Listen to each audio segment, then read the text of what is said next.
મિત્રો, આજે આપણે જે પણ વસ્તુ બનાવીશું ને તેમાં ભીંડો, શેમ્પૂ અને માથામાં નાખવાનું તેલનો ઉપયોગ કરીશું. અને આ બધી વસ્તુઓના ઉપયોગથી આજે જે રેમેડી બનાવશું ને તે વાળ માટે ખૂબ જ ઉપયોગી થશે.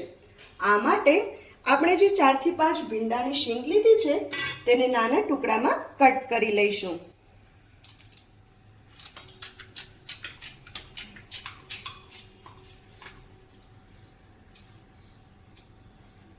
મિત્રો, તમને અમારા વિડીયો કેવા લાગે છે કમેન્ટ કરીને જરૂર જણાવજો. અને જો તમને અમારા વિડીયો ગમતા હોય તો વિડીયોને લાઈક, કમેન્ટ અને વધુમાં વધુ શેર કરવાનું ભૂલતા નહીં.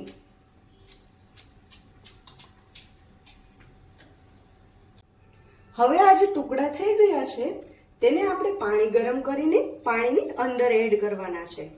તમે જોઈ શકો છો કે મેં પહેલા જ પાણી ગરમ કરવા માટે રાખી દીધેલું છે.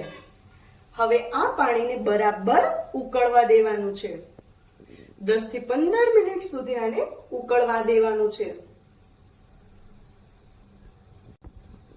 જ્યારે 10 થી 15 મિનિટ સુધી આ ભીંડાવાળું પાણી ઉકળશે ને ત્યારે પાણી એકદમ ચીકણું થવા લાગશે. અને એ જ ચીકાશ વાળું પાણી આપણા વાળ માટે ખૂબ જ ઉપયોગી સાબિત થશે.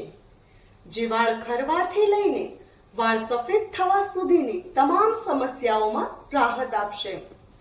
જેમાં જો તમારા વાળ એકદમ ડ્રાય થઈ ગયા હોય કે વાળમાં ડેન્ડ્રફ જેવી કોઈ સમસ્યા હોય તો તે પણ તમે આ રેમેડીનો ઉપયોગ કરીને આ સમસ્યામાંથી રાહત મેળવી શકો છો.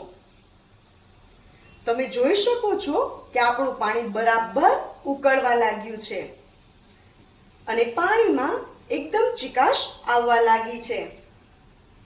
તેમજ પાણીનો કલર પણ બદલાવા લાગ્યો છે.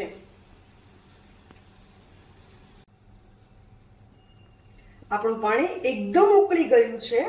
જે તમે જોઈ શકો છો કે એકદમ ઝાક પાણી થઈ ગયું છે અને પાણીમાં ભરપૂર ચીકાશ આવી ગઈ છે. હવે આ પાણીને આપણે ગાળી લેવાનું છે. ગેસની ફ્લેમ બંધ કરીને આપણે એક બાઉલમાં આ પાણીને ગરણીની મદદથી ગાળી લઈશું.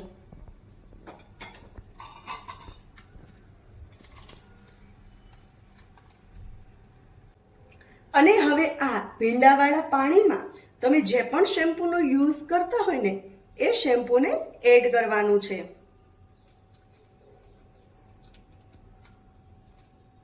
તમે કોઈ પણ શેમ્પૂ લઈ શકો છો અને ત્યારબાદ તેમાં 1 ચમચી જેટલું નારિયેળ તેલ, જો નારિયેળ તેલ ના હોય તો તમે કોઈ પણ તેલ ઉમેરી શકો છો જે તમે રેગ્યુલર યુઝ કરતા હોય.